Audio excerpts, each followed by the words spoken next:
Nyalah kita dapat acara ini meskipun secara daring karena kondisi pandemi COVID-19.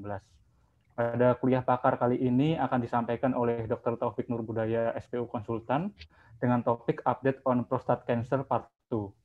Sebelum memulai acara pada hari ini, marilah kita awali dengan doa, agar acara pada pagi hari ini bisa berjalan dengan lancar, kita semua senantiasa diberikan kesehatan, dan untuk sejawat kita yang sedang sakit juga segera diberikan kesembuhan. Berdoa menurut agama dan kepercayaan masing-masing dipersilahkan.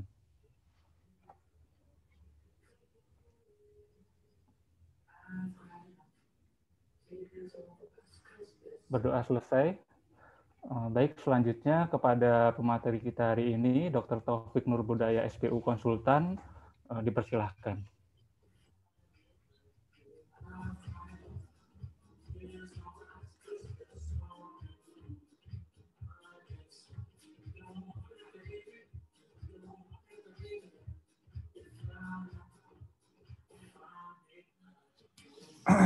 Oke. Assalamualaikum warahmatullahi wabarakatuh. Jadi kita melanjutkan yang kemarin ya tentang treatment pada prostat cancer. Memang treatment pada prostat cancer ini variasinya sangat luas sekali ya, mulai dari surveillance, watchful waiting, sampai dengan paliatif seperti kemoterapi atau yang tadi sempat kita bahas ya dengan imunoterapi atau sistem terapi yang lain. Yang jelas kembali lagi ke konsep di awal bahwa terapi pada kanker prostat itu tergantung dari kapan kita menemukan kanker prostat. Ya, ada yang locally prostate cancer, locally advanced prostate cancer, ya, kemudian ada yang metastatic prostate cancer, kan seperti itu ya. Kemudian lokalis sendiri kita bagi menjadi 3 ya, yang low risk, intermediate risk, dan high risk. Yang jelas pada locally prostate cancer ya, itu yang kita tawarkan adalah terapi definitif. Sebenarnya terapi definitif itu adalah terapi yang memang untuk kanker prostatnya. Jangan pada locally advanced dan advanced atau metastatik ya, itu yang kita tawarkan adalah systemic treatment sebagai gold standard. Meskipun pada locally advanced beberapa masih istilahnya masih ada tempat dilakukan radikal prostatektomi, namun dengan berbagai macam persyaratan ya agar terapi yang kita berikan optimal ya. Kemudian nanti kalian temukan pasien itu yang pertama tadi ya, oleh locally advanced atau kadang juga sudah menemukan yang sudah diterapi sebelumnya ya, yang membutuhkan terapi lanjutan. Misalnya pasien post radikal prostatektomi atau pasien post radiasi, kemudian datang ke kalian sudah ada peningkatan PSA atau ada metastase yang baru ya, atau pasien sudah dilakukan ADT, datang kalian dengan metastase atau dengan peningkatan PSA yang signifikan ya. Jadi fase-fasenya itu harus diketahui ya. Jadi antara fase locally advanced dan advanced, antara locally dengan advanced ya, locally yang sudah di treatment ya, itu bisa terjadi progresivitas, namanya biochemical recurrence ya. Kemudian yang locally advanced atau yang advanced yang sudah dilakukan ADT juga bisa terjadi progresi ya, dari local advanced ke advanced atau dari locally kemudian biochemical recurrent kemudian jadi advanced ya. Itu namanya metastatik baik hormon naif maupun metastatik CRPC ya. Kadang juga ada yang dari locally advanced ya, itu terjadi progresi ya, sudah dilakukan ADT dan progresi, artinya dia CRPC, bisa itu non metastatik CRPC maupun metastatik CRPC. Jadi istilah-istilah ini harus dipahami ya, terminologi dasar kapan kita bilang locally, kapan kita bilang locally advanced, kapan kita bilang advanced, kapan kita bilang biochemical recurrence, kapan kita bilang CRPC, kapan kita bilang metastatic CRPC, kapan kita bilang non-metastatic CRPC, kapan kita bilang hormon naif atau hormon sensitif metastatic prostate cancer. Ya. Kalau locally sudah kita bahas yang kemarin. Ya. Locally dengan kriteria TNM, Gleason score, dan PSA. Ya. Coba tak refresh saja.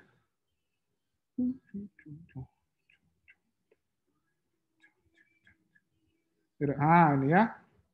Ini yang locally adalah resumenya seperti ini. Ya. PSA kurang dari 10, dan Gleason score kurang dari 7, dan clinical T1, T2 yang low risk. Ya. Intermediate risk, ini dan ya, ingat ini dan. Artinya semua harus ada. Baru kita bilang low risk, localized. Ya. Yang intermediate risk kita lihat sini OR. Ya. PSA 10-20 atau Gleason score 7 atau clinical T2B. Yang high risk PSA lebih dari 20, Gleason score lebih dari 7 atau clinical T2C. Kemudian yang locally advanced, berapapun nilai PSA, berapapun nilai Gleason score, kalau klinikalnya T3, T4 atau terdapat nodul pada lymph node. Ya, ini. Kemudian kalau metastatik otomatis advance, ya. Advance dan metastatik, baik itu metastatik tulang maupun metastatik jauh, ya. Sekarang kita ke definisi berikutnya, ya. Ada yang namanya biochemical recurrence, ya. Biochemical recurrence itu, ingat, biochemical recurrence itu istilah pada kanker prostat yang sudah dilakukan definitive treatment. Ya. Jadi saya lagi, biochemical recurrence itu adalah kanker prostat yang sudah dilakukan definitive treatment, baik itu radikal prostatektomi maupun radiasi dan mengalami progresi. Ya, itu adalah biochemical recurrence. Progresinya karena dia biochemical, maka progresinya adalah PSA. Ya, peningkatan PSA lebih dari 2 nanogram per desiliter dari nadirnya, ya, itu sudah dibilang biochemical recurrence. Ya. Terus ingat, biochemical recurrence nadirnya PSA pada radiasi dan pada prostatektomi itu berbeda. Ya. Nadirnya pada radiasi itu adalah ya titik terendah selama dia mengalami radiasi. Ya, misalnya dia radiasi, prostat radiasi, titik terendahnya ternyata 5. Ya sudah, itu berarti dijadikan poin 5. Ya. Kalau terjadi peningkatan lebih dari 2 nanogram, berarti 7 ke atas, ya, itu kita sebut namanya biochemical recurrence. Ya. Atau juga misalnya pada post radikal prostatektomi itu PSA nadirnya di bawah 1. Ya. Di bawah 1 itu adalah nadirnya post prostatektomi. Ya, kalau misalnya ada peningkatan lebih dari 2 nanogram, ya, misalnya 0,5, kemudian berikutnya jadi 3,5, meskipun dalam range normal sebenarnya di bawah 4, tapi itu adalah suatu biochemical recurrence. Itu juga punya treatment yang implikasi treatment yang berbeda. Ya. Kemudian, misalkan pasien post prostatektomi atau post radiasi, kemudian terjadi progresi berupa metastase, ya, metastase. Atau pasien yang belum terdiagnosa kanker prostat sebelumnya, datang ke kalian sudah dengan keadaan metastase, kalian melakukan biopsi atau kalian untuk prostat, hasilnya adalah metastase. Itu adalah definisi dari hormon naif metastatik prostat cancer atau hormon sensitif metastatik prostat cancer, di mana sudah terjadi metastatik prostat cancer, tapi belum pernah mendapatkan ADT. Ya, jadi definisi hormon sensitif atau hormon naif prostat cancer itu adalah metastatik prostat cancer adalah sudah terjadi metastase, tapi belum pernah mendapatkan ADT.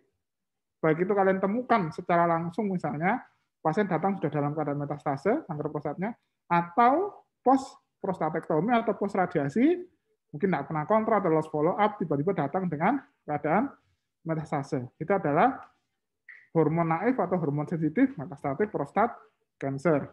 Itu harus diingat. Ya, silakan kalau saya mau ditulis. Kemudian ada lagi istilah CRPC. Ya, CRPC ini adalah istilah khusus, ya, untuk pasien kanker prostat yang telah mendapatkan ADT sebelumnya. Ingat, ya, bedanya hormon naif sama CRPC adalah riwayat dilakukan ADT. Ya, CRPC ini dibagi menjadi 2, non metastatik CRPC dan metastatik CRPC. Ya, artinya non metastatik. Jadi kalau misalnya kita CRPC, seperti kriteria yang sudah kita berbalik jelaskan, ya, pasien harus sudah mengalami ADT, ya, sudah mengalami ADT, kemudian kadar testosteronnya harus di bawah 50 nanogram per desiliter, ya. Setelah itu terjadi progresi. Kalau progresinya berupa metastase, misalnya metastasenya 0 menjadi 2, kan minimal 2 lesi tulang yang baru, ya, atau metastase visceral dimanapun. Ya, jadi misalnya sudah dilakukan ADT, terus datang ke kalian ada metastase tulang, 2 metastase tulang atau metastase visceral. Artinya progresinya berupa metastase. Namanya adalah metastatik, tapi hasilnya sudah di ADT, testosteronnya sudah di bawah 50, berarti ada metastatik CRPC. Ya, metastatik CRPC. Tapi kalau misalnya dia sudah dilakukan ADT, sudah testosteron di bawah 50. Progresi klinis tidak ada metastase, di tulang tidak kelihatan, di visceral tidak kelihatan, tapi ada peningkatan PSA lebih dari 50% dalam 3 kali pengukuran jeda waktu 1 minggu. Ya, nah itu namanya non metastatik CRPC. Ya, jadi istilah itu harus dipahami dulu untuk nanti kita akan melanjutkan dengan terapinya.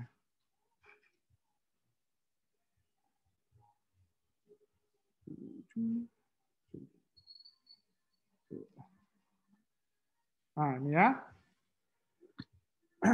Jadi mulai dari awal yang locally, ya, locally adalah surgical treatment, ya, atau radiasi definitif, ya.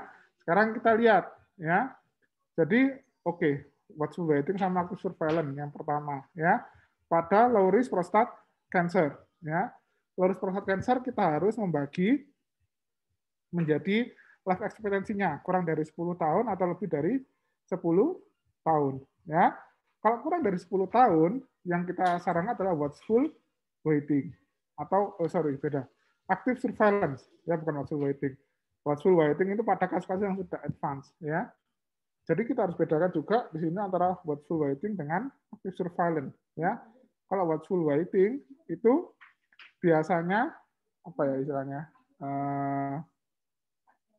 Untuk pasien-pasien yang sudah paliatif, ya.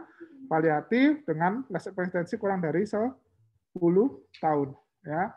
Kalau active surveillance itu sama, ya, tapi dia bukan kasus paliatif.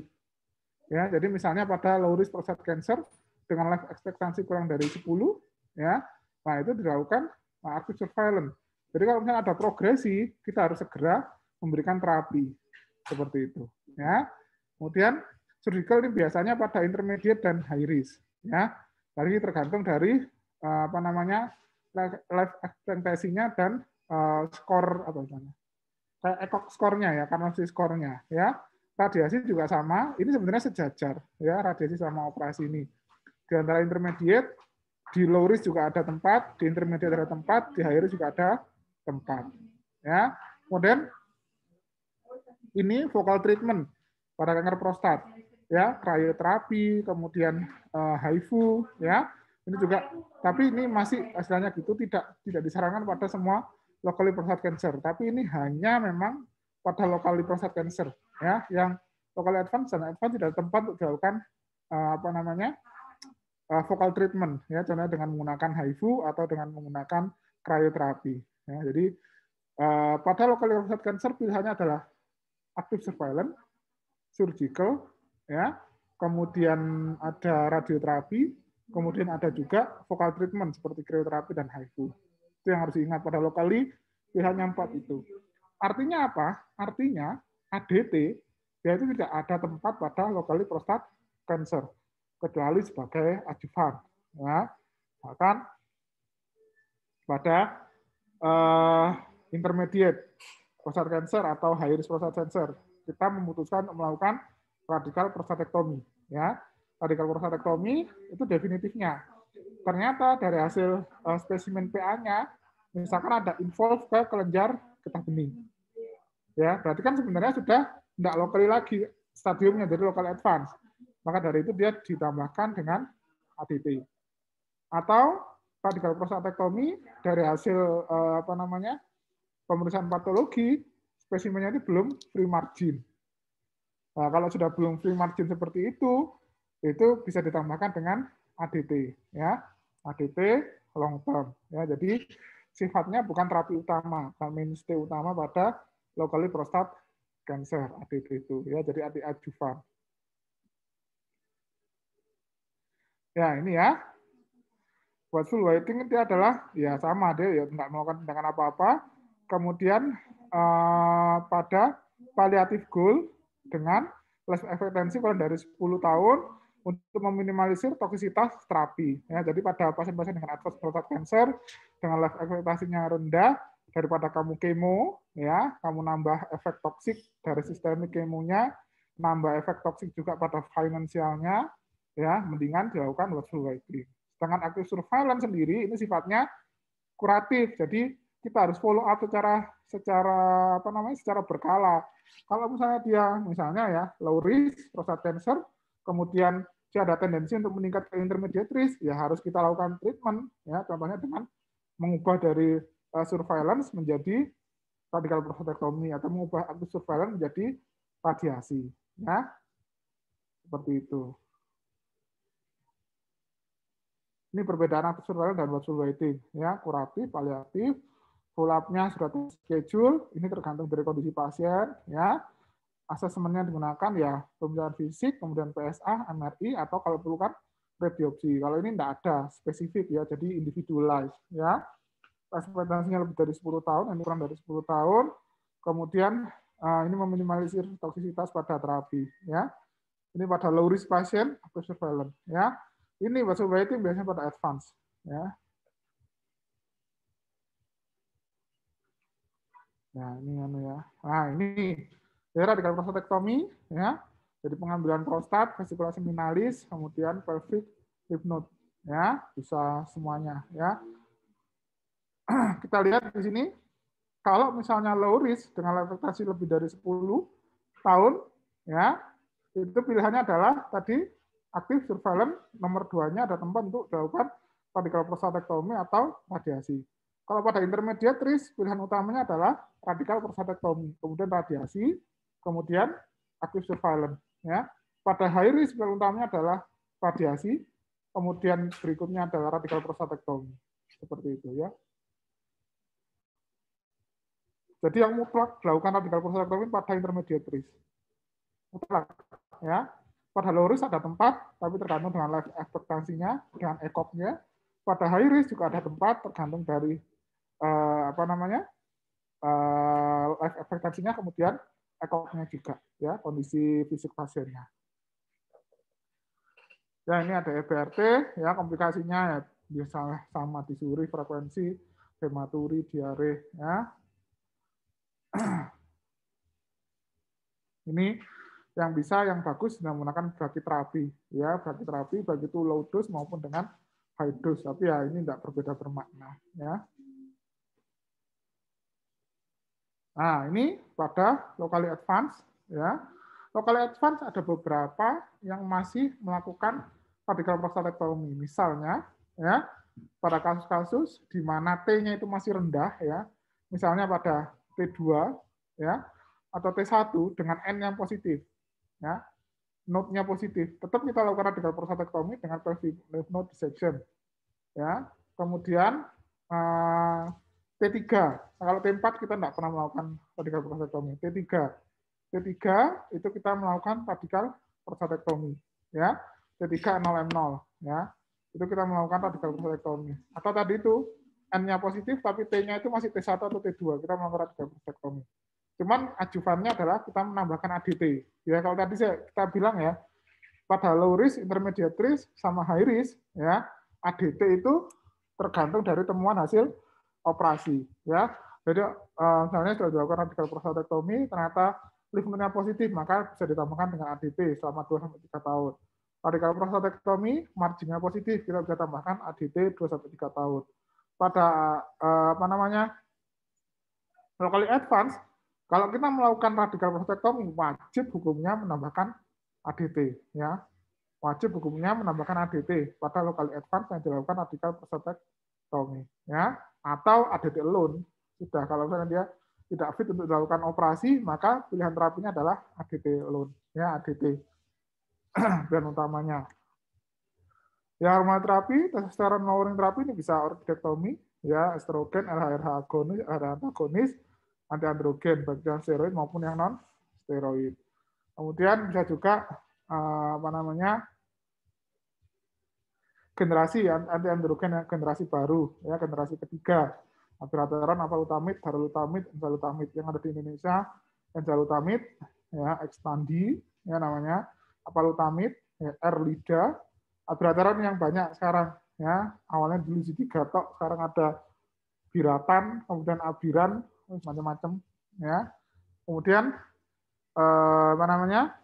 No compound, PARP, inhibitor, ya, olaparib, ya, kemudian imunocheckpoint, pembrolizumab, ya, yang pernah diujikan di CA prostat, olaparib, pembrolizumab, kemudian ini saya nggak tahu, protein B kinase AKT inhibitor ini. Jadi ingat sekali lagi, hormonal terapi adalah pada yang locally advanced dan advanced. Ya, kita tahu kan hormonal terapi. Misalnya locally advanced tidak mau beroperasi atau kondisi fisiknya unfit untuk operasi, ya kamu berikan ADT. Ya, kalau misalnya dia bisa dilakukan operasi pada selected cases, ya setelah operasi wajib diberikan ADT. Kalau yang tadi tidak wajib diberikan ADT, kecuali kalau misalnya hasil temuan operasinya pada intermediate dan high risk local prostate cancer, ya temuan operasinya margin positif atau lymph node-nya positif. Setelah itu baru diberikan. Kalau tidak ada, bersih semua, oke semua, di local prostate cancer tidak perlu ADT. Tapi kalau ini setelah radikal prostatectomy wajib ADT, ya, atau ADT alone, ya. Nah ini, ya, targetnya adalah di bawah 20 nanogram per desiliter. Sebenarnya sama aja sih, ya. EAU awalnya dulu 20, ya, terus kemudian sekarang naik ke 50, ya. Targetnya itu secara standar adalah kurang dari 50 nanogram per desiliter atau kurang dari 20 nanogram per desiliter. Ya bisa orgektomi, bisa LH agonis, LH antagonis, estrogen, ya, kemudian anti androgen, ya, bagian steroid maupun non steroid, ya. Ya ini yang first generation, ya, ini flutamid, glutamid, kalutamid, ya. Dan ini tidak direkomendasikan sebagai monoterapi, meskipun ada ya, yang contohnya kalutamid yang 150 mg. Ini kan biasanya kadang digunakan monoterapi androgen deprivation terapi, ya, tapi tidak disarankan sebagai monoterapi, biasanya harus dikombinasikan dengan LHRH, ya, LH agonis. Ya ini adalah gambarnya yang sudah sering, ya. Jadi harapannya dengan kita mengeblok ini, ya, mengeblok kalau surgical ini langsung hilang, ya, surgical ini langsung hilang, otomatis produksi testosteron juga akan berkurang, proliferasi akan berkurang, ya. LHRH agonis fungsinya adalah kita meningkatkan LHRH, ya. Otomatis kalau LHRH tinggi awalnya, ya, ini akan memicu untuk pelepasan testosteron, ya. Karena kan LHRH itu sebenarnya adalah luteining hormon, releasing hormon. Jadi dia prohormon untuk meningkatkan produksi testosteron. Jadi dia merangsang hipofisis anterior untuk meningkatkan testosteron, dari testis akan meningkatkan testosteron. Makanya pada penggunaan LHRH agonis, pada tahap awal penggunaan 1-2 minggu biasanya terjadi flare up dari testosteron. Karena memang kerjanya gitu, ya.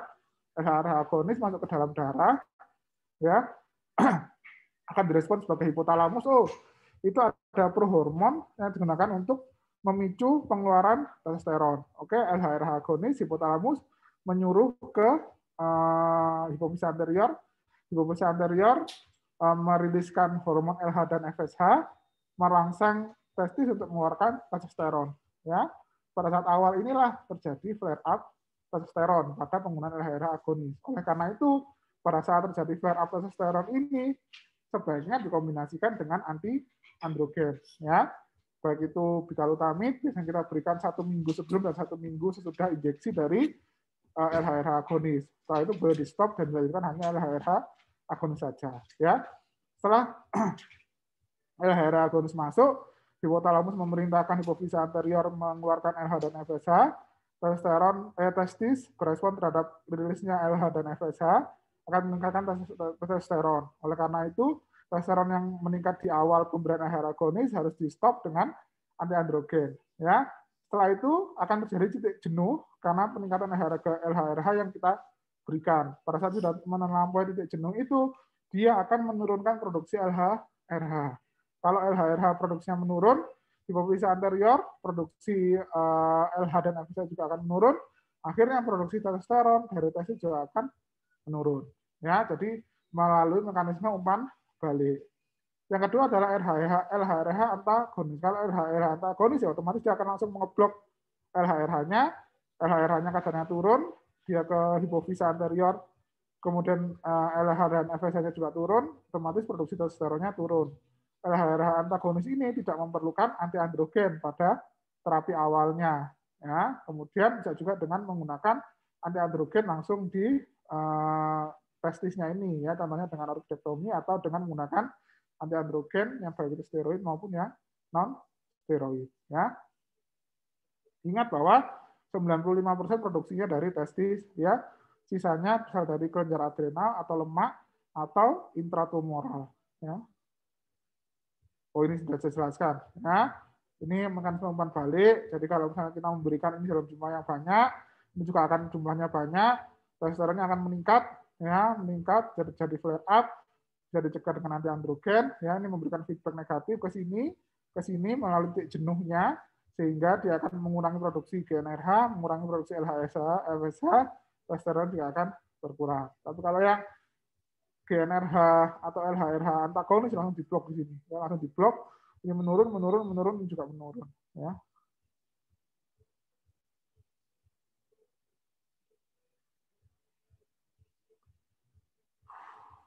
Ya, ini adalah apa namanya volume, ya, volume. Jadi yang dibilang high volume sama low volume. Ya, kalau high volume tuh lebih dari 4, ya, terus atau lebih dari 1 yang metastase selain tulang. Ya, kalau yang latitude itu kriterianya beda, dia lebih dari 2 dari kriteria ini, ya, lebih dari 3, kemudian atau visceral metastase atau isip grade 4. Salah 2 dari ini ada, berarti dia adalah high volume prostate cancer. Ya, ini juga sama, ini juga pengertian high volume prostate cancer itu adalah lebih dari 4 metastase tulang atau visceral metastase. Ya, memang belum ada kesepakatan apa yang dimaksud dengan low volume prostate cancer sama yang high volume prostate cancer. Ya. Ya, ini adalah jenis-jenisnya LH-RH agonis, ya.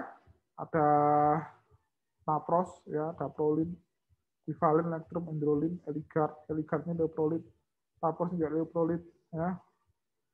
Goserelin, Zoladex, ya. Ciprorelin, Pamorelin, tapi ini tidak ada. Yang ada kan Zoladex yang kalian familiar, ya. Napros sama eligard, ya, ini adalah apa namanya? LH agonis yang ada di Indonesia, ya. Busperen juga ini tidak pernah ada. Ya, kalau antagonis tadi saya bilang, ya, dia langsung mengeblok GnRH, apa namanya, hormon GnRH-nya diblok, otomatis LH dan FSH-nya juga akan berkurang, testosteronnya juga akan berkurang. Ya, degerelik, abarelik, mau ada relik-reliknya ini, ya. Nah, itu namanya GnRH antagonis. Nah, ini adalah ADT, antiandrogen. Kalau antiandrogen, sudah jelas ya, ini prekursor dari testosteron, mulai dari kolesterol sampai nanti terjadi testosteron di sini. Ya, banyak faktornya yang dihambat, mulai dari steroid, contohnya adalah megastrol asetat, triptosteron asetat, ini juga sudah tidak pernah dipakai. Non steroid golongannya betalutamid, flutamid, ya, niratamid, ya, langsung mengeblok reseptor androgen yang di sitoplasmik maupun di intranuklear. Ya. Ini adalah dosis-dosisnya.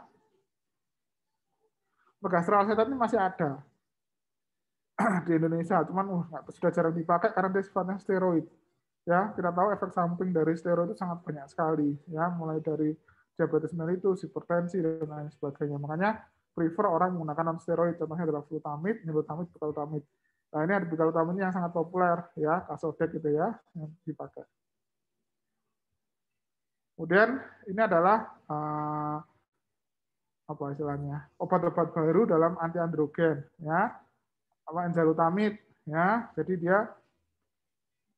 dia menghambat androgen reseptor baik itu di luar, ya, di luar sel, di dalam sel maupun sampai di intraseluler, ya. Jadi dia menghambat dan dia tidak berpengaruh terhadap sintesis steroid. Artinya dia tidak membutuhkan steroid pada saat digunakan. Ya. Ini abiraterone yang mungkin kayak kemarin ikut webinarnya ini ya, webinarnya Soho, saya jelaskan bahwa abiraterone adalah inhibitor terhadap CYP17A. Jadi dia ini menghambat produksi dari testosteron dari prekursornya. Ya, jadi tadi kan sudah sini ya, apa namanya? Nah ini, ya. Jadi di sini ini testosteron, ya. Di sini ada hormon 17-CYP. 17-CYP ini mengubah kolesterol, ya, nanti itu menjadi apa namanya testosteron. Nah ini dia menghambat enzim itu sehingga prekursor testosteron itu tidak bisa menjadi testosteron, ya.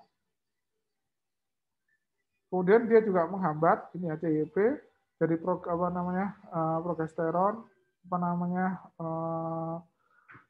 diubah oleh sel-sel yang tadi itu menjadi testosteron. Dia menghambat di sini, ya. Kemudian dia juga menghambat di sini, ya. Ini prekursor testosteron menjadi testosteron, ya. Prekursor testosteron menjadi testosteron diubah oleh CYP17 dengan dihambat, maka prekursor ini tidak menjadi testosteron, ini juga tidak menjadi testosteron. Di dalam sel juga sama, dia menghambat prekursor dari testosteron menjadi testosteron, kemudian menghambat juga secara langsung ikatan antara androgen reseptor dengan testosteronnya. Kemudian di dalam intrisel juga dia menghambat translokasi atau transkripsi dari tumor. Ya, jadi dia bekerja di 3 tempat. Sama, endotermin juga bekerja di 3 tempat. Baik itu di luar, kemudian di dalam sel, kemudian di dalam inti sel. Hampir sama. Ya. Yang membedakan adalah cara kerjanya. Kalau ini inhibitor CYP, kalau ini dia sifatnya anti-androgen. Ya. Ini adalah ketokonazol. Ya, ketokonazol juga sama sebenarnya. Dia adalah CYP, ya. CYP inhibitor, namun dia sifatnya lebih non-spesifik, ya, lebih non-spesifik. Dan dari hasil penelitian, ya sebenarnya dia tidak jauh berbeda bermakna apabila dibandingkan dengan placebo. Namun dia lebih baik, ya. Kalau kita menggunakan ketokonazol, ya, pada metastatik CRPC dibandingkan dengan placebo, itu hasilnya lebih baik ketokonazol, survivalnya. Selisih mungkin 2-3 bulan. Namun tidak berbeda secara statistik, ya. Ini adalah cara kerjanya, dia menghambat pengubahan kolesterol menjadi pregnolon, menghambat juga dihidropregnolon menjadi IDEA sebagai prekursor dari testosteron. Ini adalah abiraterone, ya, dia CYP17A, ya. Nah, ini yang tadi saya bilang, ya. Pada localize, ya, bisa diberikan active surveillance kalau life expectancy-nya lebih dari 10 dan low risk, ya. Kemudian bisa juga kalau misalnya dilakukan terapi, pilihan utamanya adalah pada low risk itu radiasi, kemudian pilihan terakhirnya adalah radical prostatectomy. Ya. Kemudian kalau misalnya ini yang diberikan radiasinya adalah 74-80 gram dan tidak boleh diberikan ADT, ya, sebagai monoterapi, ya. Jadi pilihannya adalah pada low risk active surveillance radiasi, terakhir ada radical prostatectomy, radiasinya 74-80 gram.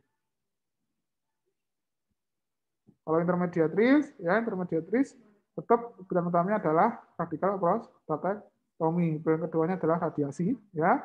Pilihan terakhirnya adalah active surveillance, ya.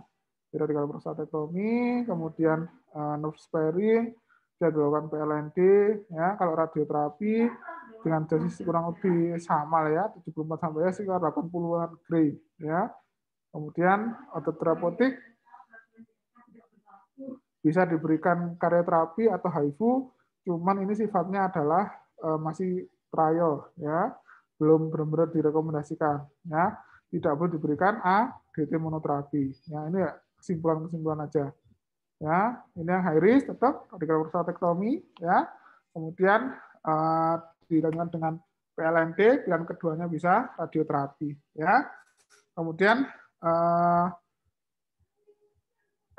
bisa diberikan ADT monoterapi ya pada high risk, ya. ADT monoterapi pada high risk dengan pada PSA dua bintangnya kurang dari 1 tahun, ya, atau PSA-nya lebih dari 50 dan poorly differentiated tumor. Artinya poorly differentiated tumor itu Bayesian score-nya tinggi, ya, seperti itu. Bisa juga ini ya, rekomendasi radikal prostatektomi dilanjutkan dengan PLND. Yang keduanya adalah radiasi dengan G-nya sama ya 76-78, 80 G. Biasanya ditambahkan dengan long term ADT ya 2-3 tahun. Kemudian kalau misalnya tidak fit untuk terapi dan radioterapi ya pilihannya adalah ADT monoterapi ya, ADT monoterapi pada yang PSA ADT-nya kurang dari 1 tahun atau PSA-nya lebih dari 50 dengan poorly differentiated.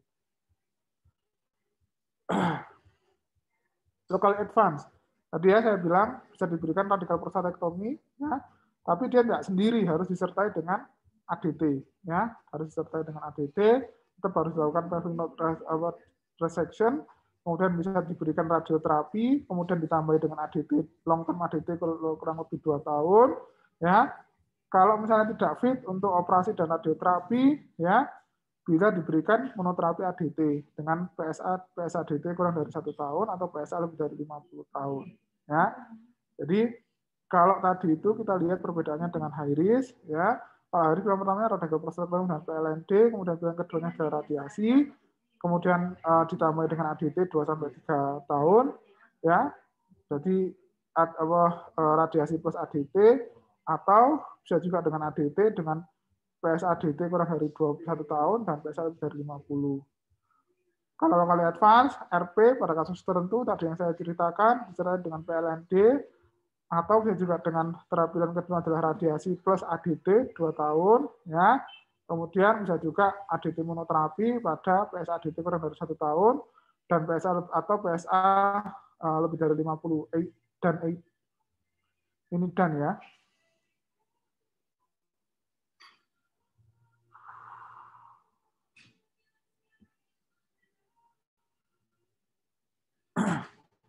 Ya, ini setelah prostatektomi ya, tidak boleh diberikan ADT pada N0 kecuali kalau tadi saya bilang di awal kalau hasil operasinya N-nya ternyata positif, setelah radikal prostatektomi bisa diberikan ADT atau marginnya positif itu bisa diberikan ADT ya.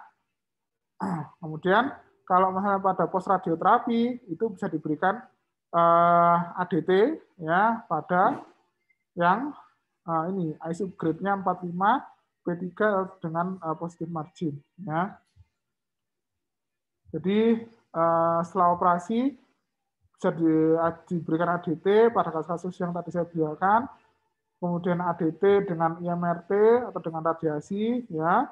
Dan ini goalnya adalah PSA kurang dari 0,1. Ini adalah nadirnya pada radikal prostatektomi ya. Kemudian kalau pada paliatif ya watchful waiting ya. Ini pilihannya watchful waiting pada palliative treatment baik di semua stage dari CA prostat. Ini tadi ya.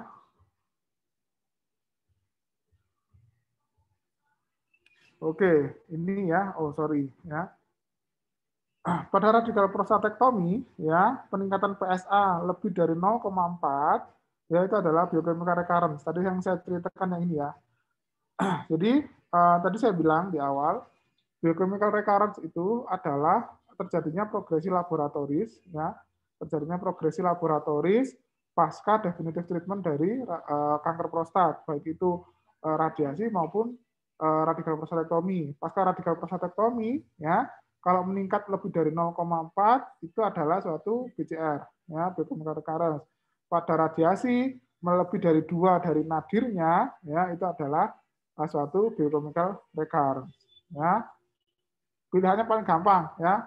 Kalau misalkan dia post radiasi, maka pilihannya adalah salvage prostatektomi. Kalau dia post prostatektomi, pilihannya adalah salvage radiasi atau bisa ditambahkan dengan ADT ya, seperti itu. Gampang ya. Post radiasi radikal salvage prostatektomi ya. Post radikal prostatektomi salvage radiasi ya.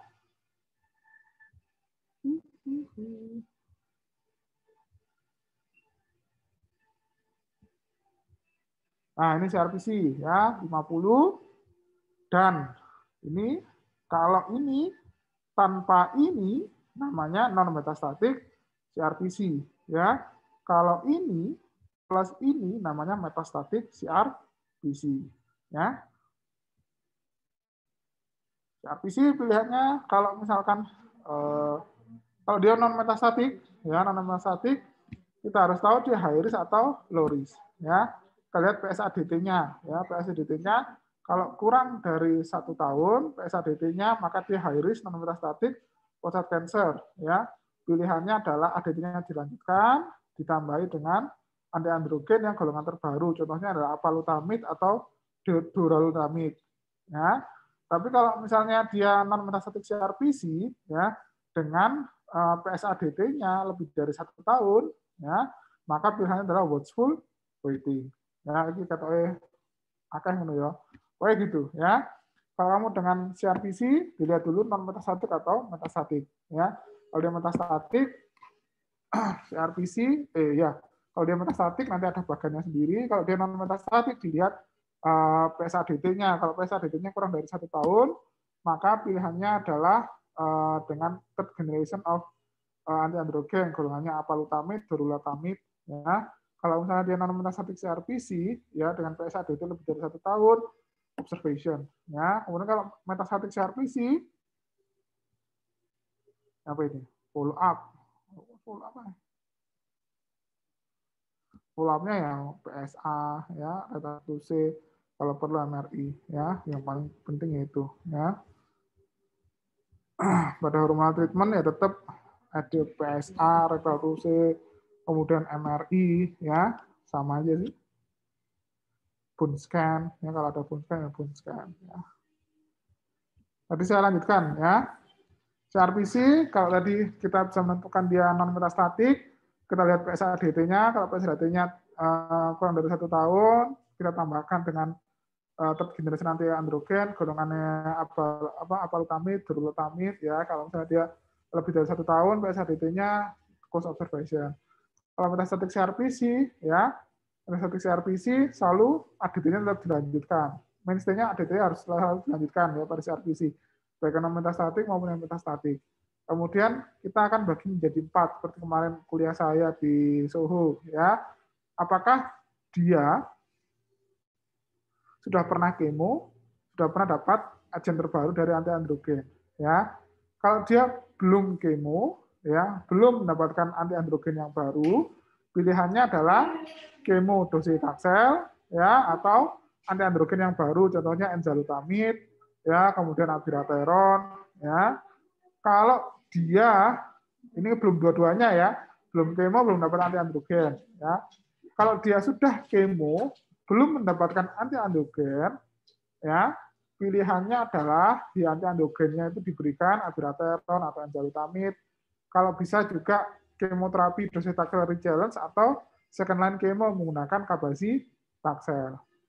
Ya, kalau dia belum kemo tapi sudah mendapatkan anti androgen, ya pilihannya adalah kemoterapi dengan docetaxel atau sipuleucel ya, seperti itu. Kalau sudah pernah kemo, sudah pernah dapat anti androgen, pilihannya adalah docetaxel rechallenge atau dengan cabazitaxel. Kira ya, bentar.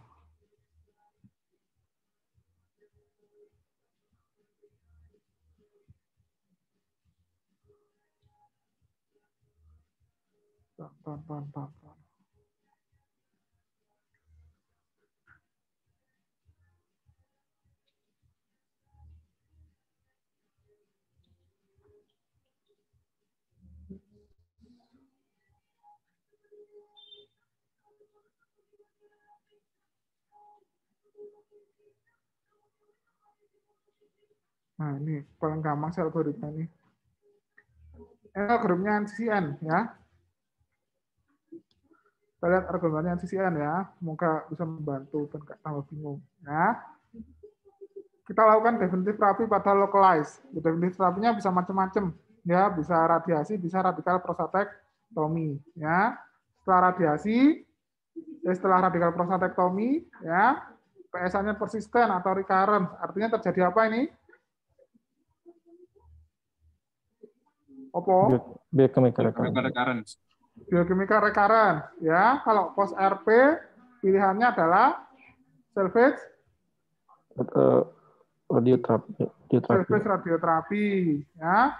Kalau post radioterapi pilihannya adalah salvage prostatektomi, ya. Atau kalau sudah dua-duanya sudah di radikal prostatektomi, sudah di apa namanya, sudah di radiasi, ya ADT kan, yang pilihan terakhirnya adalah ADT, ya. Sama post radioterapi sudah dilakukan prostatektomi, masih meningkat juga, pilihannya adalah ADT, dengan catatan dua yang pertama ini tidak ada tanda-tanda metastase. Jadi saya bilang, ya, BCR itu tidak ada tanda-tanda metastase, hanya progresi laboratori saja. Biasanya meningkat saja. Karena kalau sudah terjadi metastase, ya, sudah dilakukan definitif terapi, baik itu radikal prostatektomi radiasi, kemudian follow up ternyata ada metastase, ini ya, berarti masuk yang ke bawah, artinya dia adalah masuk ke dalam hormon natif metastatik prostat cancer atau hormon sensitif metastatik prostat cancer, atau singkatannya adalah HSMCAP. Paham ya sampai sini ya?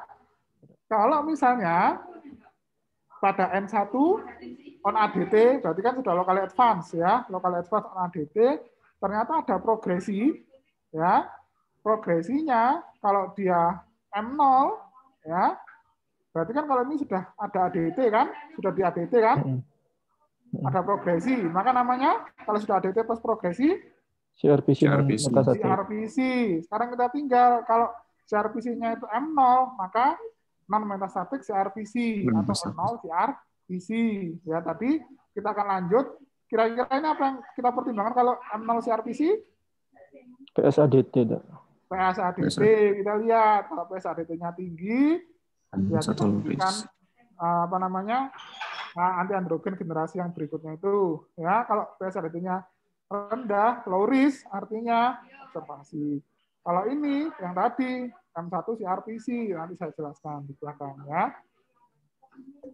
Nah, ini tadi ya sudah dilakukan definitive treatment ya. Ternyata ada progresi metastase atau pasien datang sudah dalam keadaan metastase tapi belum kalian lakukan tindakan apa-apa. Namanya adalah castration naive prostate cancer atau hormon naive prostate cancer atau hormon sensitif metastatik prostate cancer, sama aja ya. Pilihannya adalah jadi kalau dia M0 ADT dilanjutkan ya. Kalau dia M1 bisa kemo apa ADT plus kemo, bisa juga ADT plus anti androgen yang generasi terbaru ya. Jadi harus dikombinasi ya pada metastatik hormonal metastatik hormon naif prostate cancer ya, MHSPC atau castration naive prostate cancer ya. Pilihannya adalah ADT plus kemo docetaxel atau ADT plus itu generasi ketiga apalutamide, enzalutamide, abiraterone ya, bisa semua di sini ya. Kemudian berarti kan ini sudah mendapatkan ADT di sini. Karena kan awalnya castration naif, artinya kan belum pernah mendapat ADT. Kemudian di sini M1 kita mendapatkan ADT, ya, meskipun sudah dikombinasi, baik itu dengan kemo, docetaxel maupun dengan anti androgen, golongan apalutamide, abiraterone, dan enzalutamide. Terjadi progresi, ya. Kalau progresinya itu hanya, misalnya kan ini sudah M1, sudah dilakukan treatment, ini.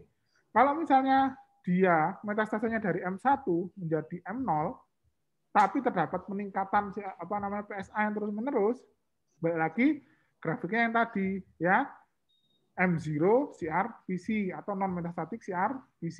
Ini kan sudah M1.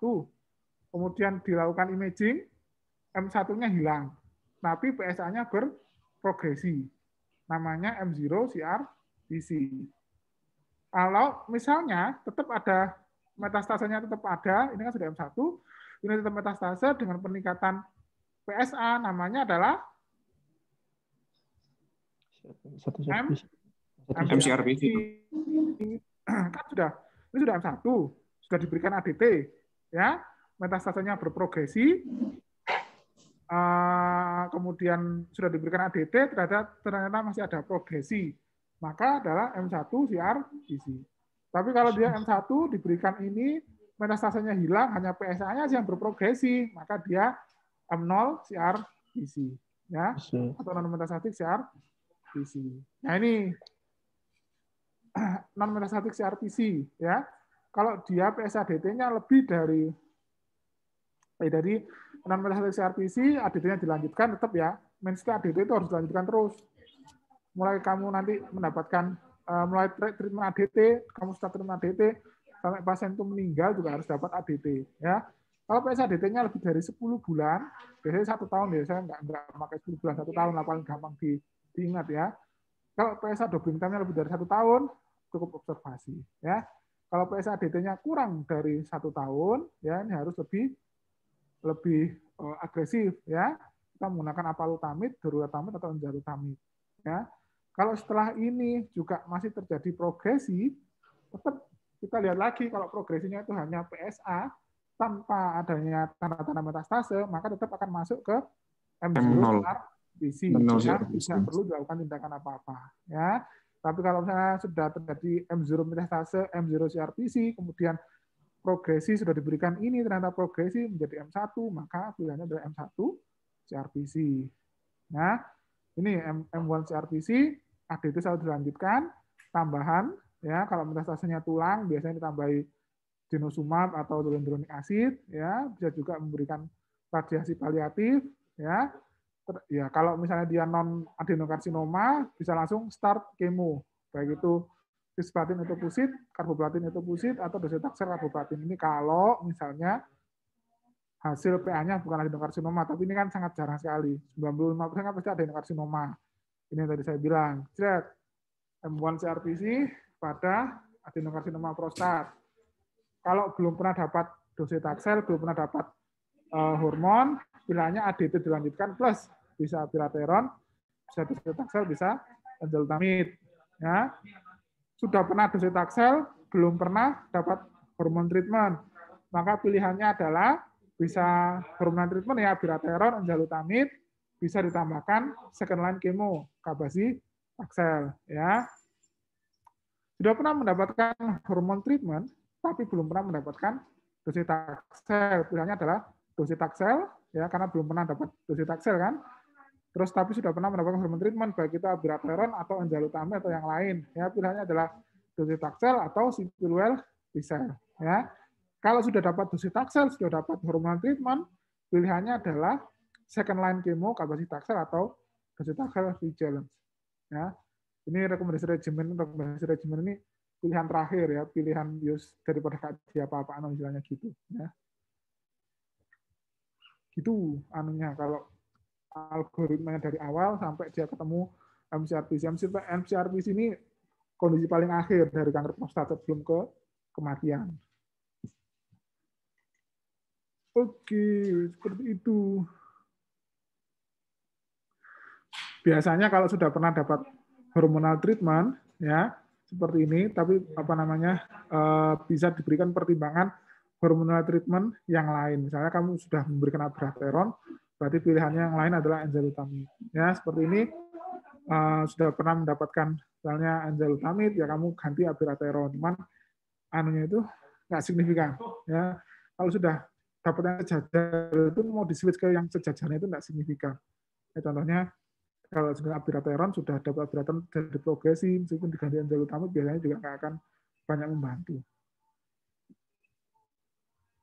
Oke. Baik, terima kasih kepada Dr. Taufik atas materi yang diberikan. Acara akan dilanjutkan dengan sesi tanya-jawab. Kepada audiens yang ingin bertanya, dipersilahkan. Mohon izin bertanya, Dok. Waldo. Iya. Kalau seperti yang banyak kita temui, Dok, di poli gitu, kita mendapatkan pasien secara prostat, kemudian dia baru mendapatkan orkiektomi gitu, Dok. Itu kita vonis langsung ke CRPC atau kita perlu melakukan MAB dulu dok ya untuk bisa memvonis ke arah sana dok?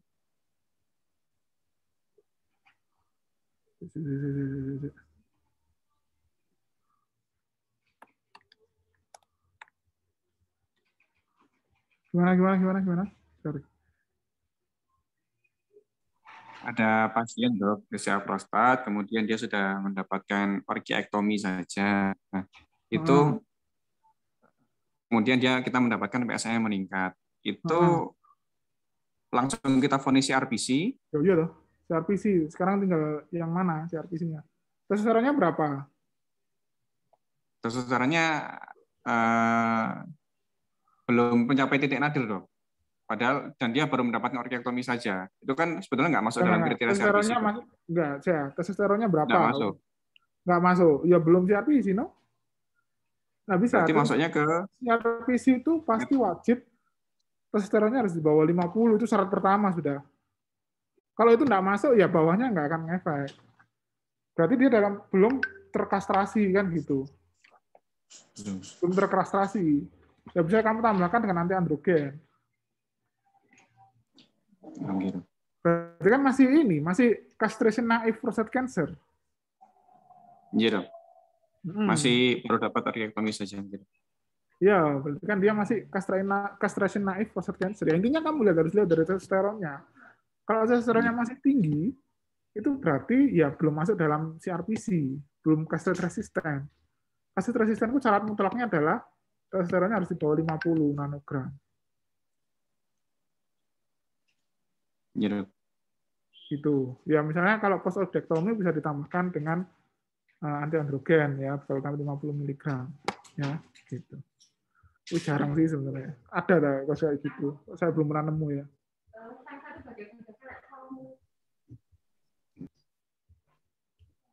Dok, izin tanya dok, kalau misalnya yang guideline Asia itu pada stadium mana dok yang boleh di ADT? Atau sama saja dengan NCCN? Kalau Asia itu kan terakhir 2017 ya, 2016 ke 2017. Itu semua stage ada CA prostat, mulai dari locally ya, itu bisa diberikan ADT terapi sebagai terapi utama. Gini, kita harus wise dalam hal seperti itu. Wise itu dalam artian gini, pasien itu ya dia aksesnya ke kesehatan itu seperti apa. Jadi kalau misalnya kita bandingkan ADT alone dengan placebo, ya pasti akan menang ADT. Ya, misalkan gini, pada locally prostate cancer, ya, kamu nggak ada fasilitas, kamu nggak bisa radikal prostatektomi, ya, kamu nggak bisa radiasi, pasiennya nggak mau mbok rujuk, daripada mbok jarno, ya berikan ADT, orkiektomi. Tapi kalau misalnya pasien itu bisa dirujuk, bisa ada akses itu, ya lebih baik itu kan gitu. Paham ya? Kalau di NCCN Asia itu dimulai dari low risk, high risk, intermediate risk itu ada pilihan ADT monoterapi di bawahnya itu. Pilihan paling terakhir sih sebenarnya. Ya, kalau menurut penelitiannya dari siapa itu Ueno itu, ya memang dia lebih baik, survivalnya lebih tinggi daripada placebo pada pasien-pasien dengan kondisi seperti itu. Ya silahkan sih kalau kalian nanti di daerah punya pasien CA prostat, terus nggak mau operasi, nggak mau, disinar nggak mau, dirujuk nggak mau, ya pertimbangkan aja ADT.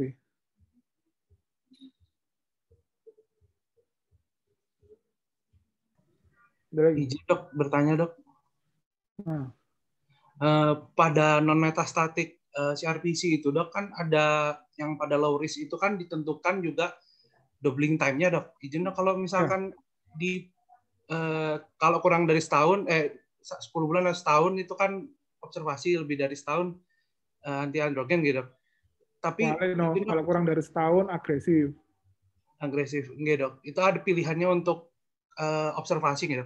Tapi izin dok, di poli sendiri kan kadang ada pasien yang kurang dari setahun itu sudah progresi, tapi kita juga nggak bisa ngitung doubling time-nya itu dok. Karena soro-soro. Kamu kan bisa cek per bulan toh. Misalkan sekarang ini ya, gampangannya kan setahun dok.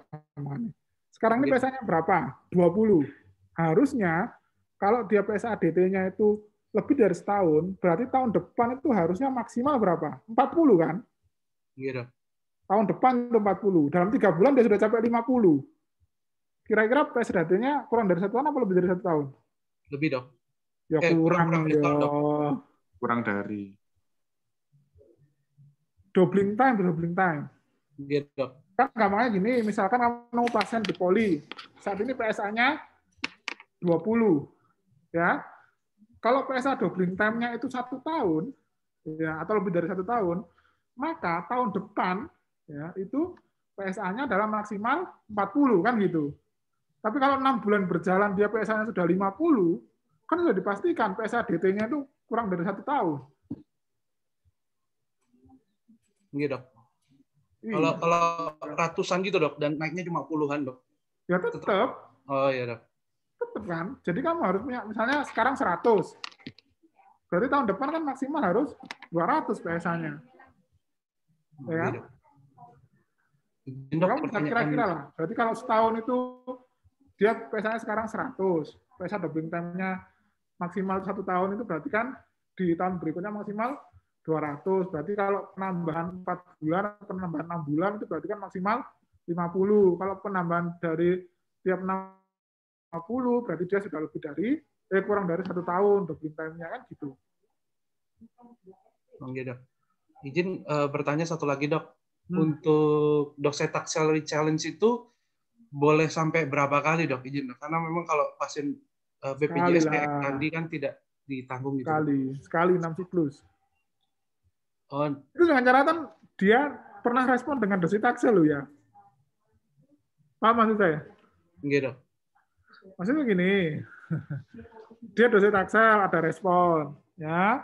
Kemudian suatu saat dia berhenti berespon atau rada progresi. Bisa kamu tambahkan docetaxel re-challenge 6 kali, ya, 6 siklus.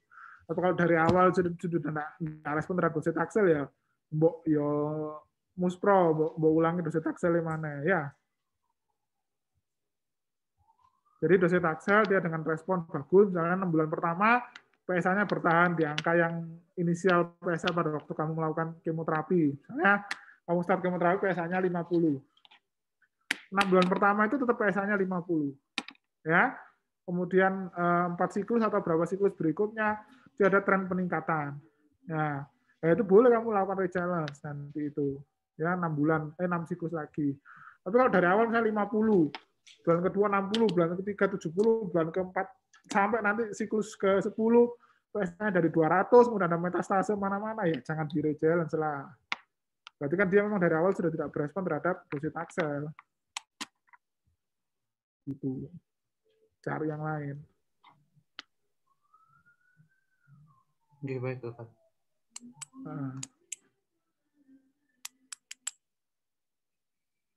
Lagi?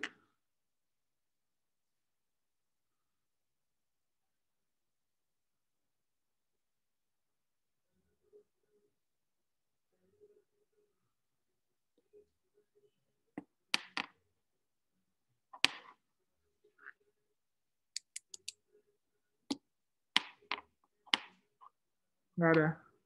Udah, paham.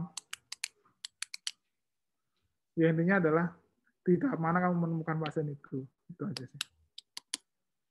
Tahap awal, ya tawarkan definitif terapi. Tahap lokal advance, bisa kamu berikan, yang pasti ADT pasti. Kalau tahap lokal advance itu ADT pasti. Bisa ADT plus eksternal radiasi, ADT plus radical prostatectomy, atau ADT low. Ya, lokal advance. Kalau advance, terkadang kamu menemukan hormonal sensitif metastatik prostat cancer atau metastatik CRPC, kan itu pilihannya ya kalau kamu ketemu di fase advance. Kalau hormon naif ya kamu ADT plus agen yang tadi disebutkan, bisa docetaxel, abiraterone, bisa enzalutamide ya. Kalau misalkan MCRPC tadi balik dia sudah pernah dapat apa sebelumnya, sudah pernah dapat dosis atau belum, sudah pernah dapat hormonal treatment yang belum. Ya pilihannya kan sebenarnya kalau dia sudah dapat dosis, ya kamu berarti tinggal cari yang bukan dosis, misalnya cabazitaxel atau abiraterone atau enzalutamide kan gitu. Kalau dia sudah pernah dapat enzalutamid, belum pernah kemodose, ya tawarkan kemodose. Sudah pernah kemodose, sudah pernah enzalutamid, ya tawarkan cabazitaxel atau Richellens atau misalnya yang lain atau abiraterone atau gimana gitu ya. Ininya di situ sih, mainannya di situ si aprostat itu. Tapi itu terus berkembang. Gitu. Ada yang tanyakan?